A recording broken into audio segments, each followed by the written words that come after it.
Hey guys, welcome back to another video. Today we're going to be filling out the 2026 Senate midterms map based on strictly the latest polling data from each and every important battleground swing state. So this has nothing to do with my prediction, but strictly the latest poll alone.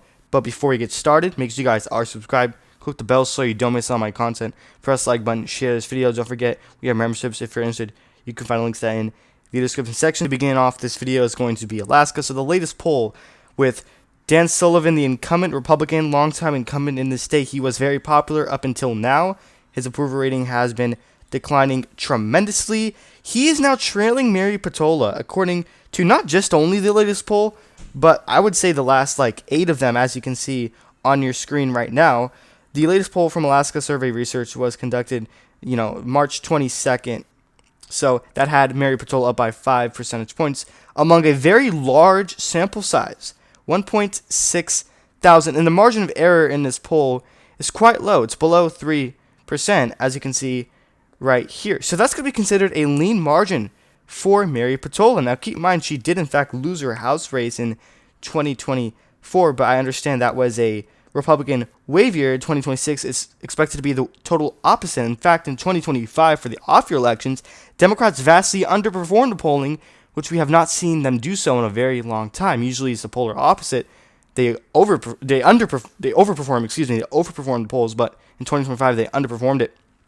You saw in Abigail Spansberger in Virginia, she overperformed the polls. So Alaska's lean Democrat. I agree with that, but I don't think it's going to be by 5 percentage points as this poll suggests. I think it will be closer to maybe 2 or 3. And as for the next state, which is going to be Nebraska, I do think that Pete Ricketts is going to win by about 4 percentage points. If you saw my last election night, I had his margin up by 4 points. So the latest poll conducted in February, I know that's very far away. It was just a couple months ago. So it's small sample size, just 600. The margin of error of this poll is very, very high, 4. And Ricketts is up by 1. But it's very consistent. Even the poll before that, he's up by 1. So that poll's not an outlier, as you can see. And he's also up by 1 from the very bottom pollster. And that wasn't even from this year. So this race really hasn't changed. If you take a look at 2025, the poll from 2025, Pete Ricketts holds a 1% lead. Fast forward all the way to 2026, he's still leading by the exact same amount, 1%. So that's a consistent trend that he's going to win by only a tilt margin. I would characterize it lean if this was my prediction, but obviously this is not. This is solely what the latest poll says, not even the polling averages as a total, but in fact, the newest poll that we have. So for Texas, James Tallarico's up by a lean margin of a couple percentage points, 43 to John Cornyn's 41%. And by the way, the nominee might not even be John Cornyn. I think it actually might be Ken Paxton. And Ken Paxton actually does not have a poll, I believe. He does not have a poll here, as you can see. So we're going to go based off of John Cornyn. And Tallarico's up by 2 percentage points as of March 17.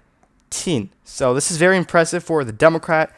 My prediction from my latest election night was Ken Paxton plus 2%.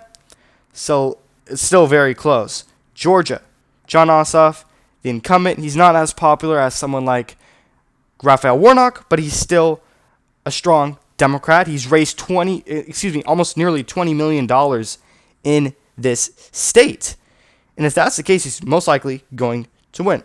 And he's going up against probably Mike Collins. The latest poll has Ossoff up by about 5 percentage points. Emerson College, 1,000 likely voters. Margin of error on this poll is 3%.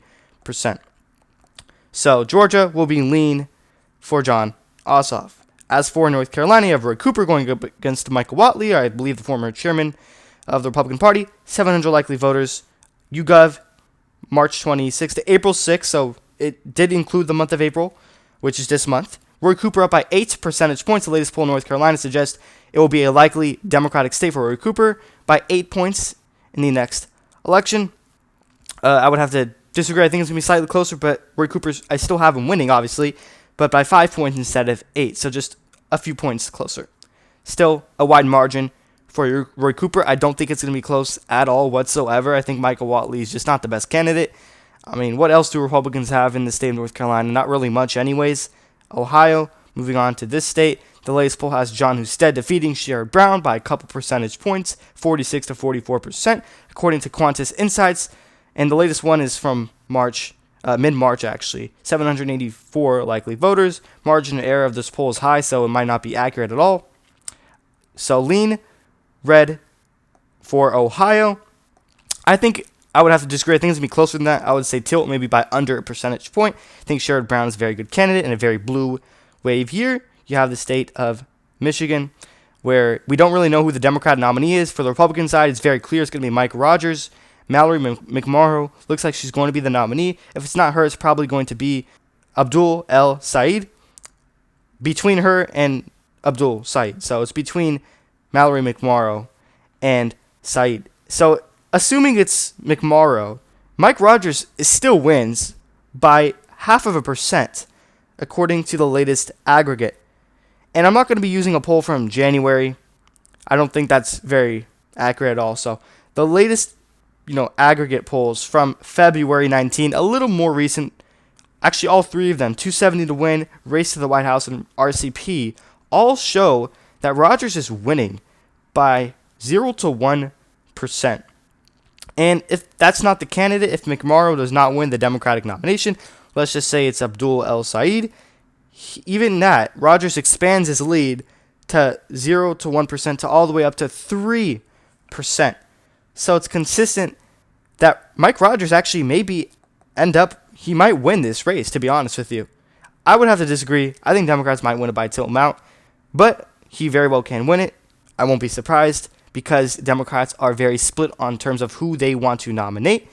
And in terms of the Michigan's governor's race, it's even far worse. John James is even winning by more because Mike Duggan is the independent candidate. It's a three-way race. So Michigan, I think Republicans have a decent chance of actually flipping Michigan from blue to red for both races, Senate and governors. Last and final state before we end off this video is going to be Maine.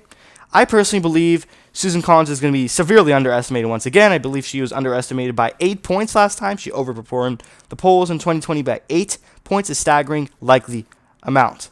And if that's the case right now, the latest poll has Graham Plattner, who's probably going to defeat Janet Mills, up by 9 percentage points. So if you add that polling error of 8 points, so 9 minus 8, then you would find out that it's a very close race. She underperformed by 12 points. It was somewhere in between 8 to 12. I can't remember. It's a very high amount. So if that's the case, I personally believe Susan Collins is going to win by just about 2 percentage points. It's maybe 2 to 3. You can argue tilt to lean margin, somewhere around there. But the latest poll, I cannot do that because it says he's likely going to win. But at the same time, he's likely going to underperform the polls. So 50 to 50, J.D. Vance is the tiebreaker, obviously. He's a Republican. So that means Republicans will win control of the Senate. I also agree with that. I do think Republicans will take control of the Senate once again. Now, if things get worse, I know Trump looks like he's going to end the Iranian war, but if he goes after Cuba, who knows what could possibly happen. He just wants to have wars closer to the midterms. It's clear and obvious that Donald Trump does not care about the midterms. So 50-50, this is the map according to the latest polling data in every single battleground state. One last final reminder is to subscribe, click the bell so you don't miss all my content. Press the like button, share this video. Don't forget we have memberships. If you're interested, you can find links to that in the description section. Let me know which states you agree with or disagree with in the comment section down below and why. Thank you, everyone.